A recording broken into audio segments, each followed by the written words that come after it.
Welcome back to the deep dive.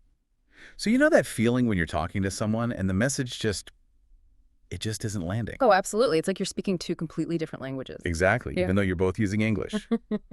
Well, today we are taking a really comprehensive look at a communication methodology that's designed to eliminate that exact friction. Right. We're diving into a stack of material all about a program framework that uses this unique form of personality profiling to unlock more effective interactions. And that's really our mission today. Our source material, it invites us into this group coaching program called Are You My Flock? I like the name. It's catchy. But we need to move past the marketing language and really unpack the claims, the structural benefits this methodology is proposing. Okay. The whole premise is that there's a shortcut, basically, to communication mastery. And you get there through this rapid system of classifying and understanding different communication styles, which they call flocks.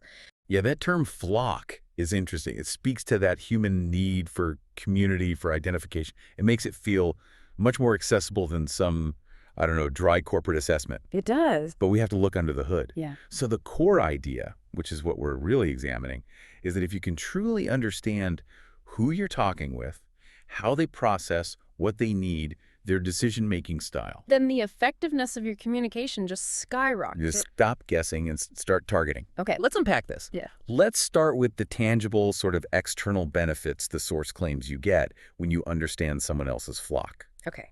So the source material is, it's pretty declarative about the impact. It claims that mastering this ability to quickly assess and adjust to a person's flock has made a, and I'm quoting here, noticeable and marked difference in results. A marked difference. Mhm. So we're not just talking about feeling better about the conversation. No, not at all. This is a claim of improved outcomes. It's all driven by efficiency, not just, better feelings.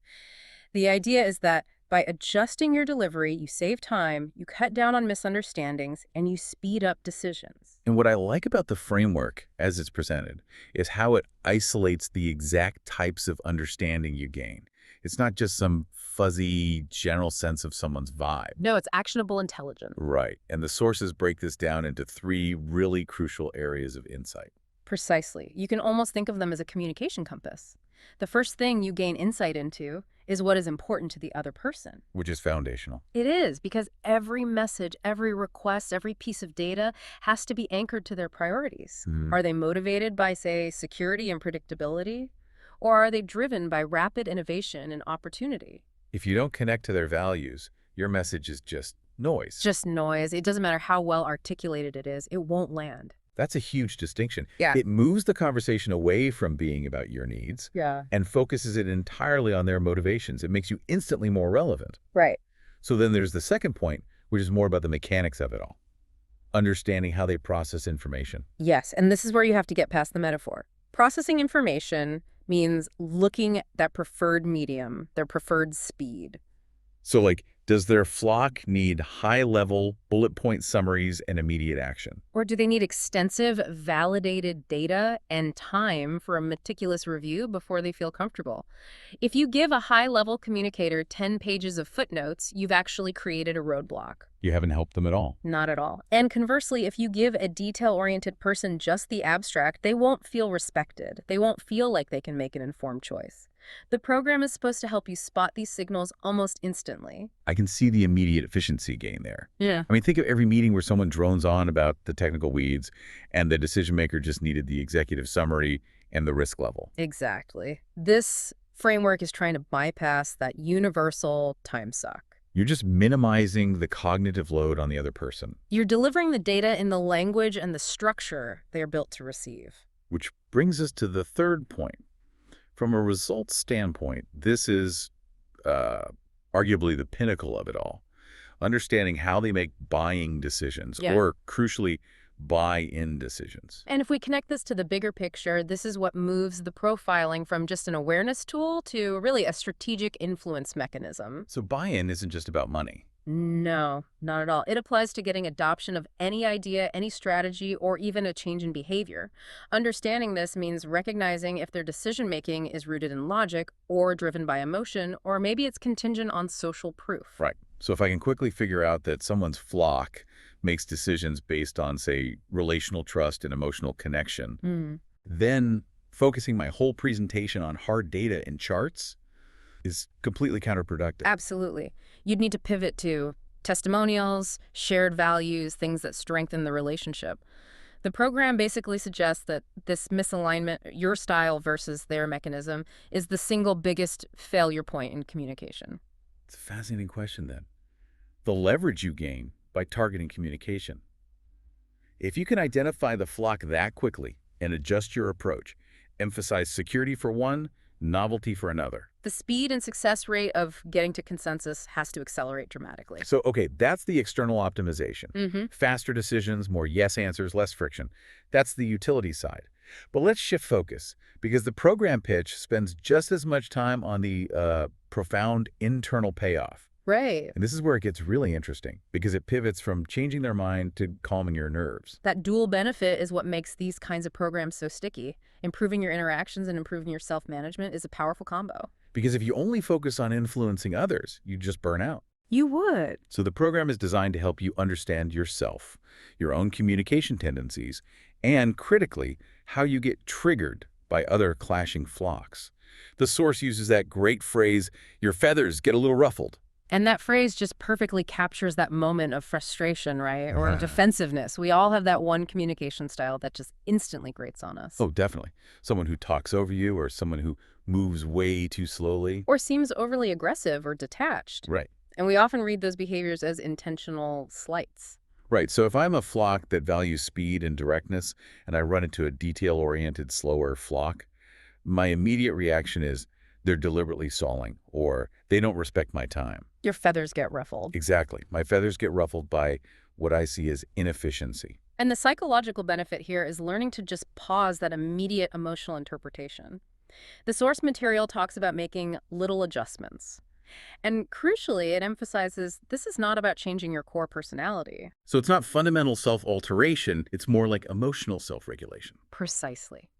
By understanding the why behind their communication, the fact that their need for exhaustive detail is just, an expression of their security-focused flock, you get this critical distance from your reaction. You realize, okay, that rapid-fire question wasn't rudeness, that's just how they process things.